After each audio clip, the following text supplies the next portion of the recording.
I worked in the Watergate prosecutor's office. It was exciting, it was daunting, it was the #1 item on the national news. Well, I'm not a crook.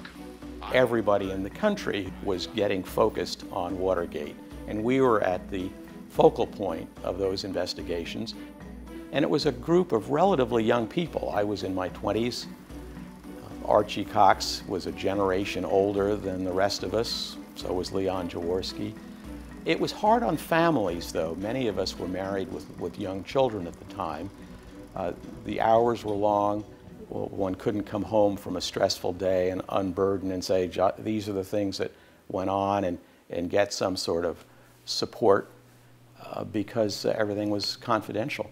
In addition, we were anxious about what steps President Nixon and his people might take to derail the investigation. So we regularly had our security people sweeping our phones to make sure that we weren't being wiretapped by President Nixon's people. He, after all, one of the areas of investigation in the overall Watergate investigation was Nixon's illegal tapping of his enemies. I was probably the only Republican at the time when people asked how a Republican could be involved in pursuing Richard Nixon. I said, there's no Republican way to violate or investigate the law. There's no Democratic way to violate or investigate violations of law. There's only equal justice under law. When Nixon actually resigned, I was at my sister's wedding in New York, and there was, I would say, a degree of relief.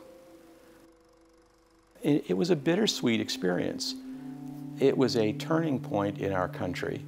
The first time a president had been forced out of office, and it was an event that provided some degree of satisfaction because the system worked, as people used to say. On the other hand, look what it did. The system worked because we had a president who was a crook.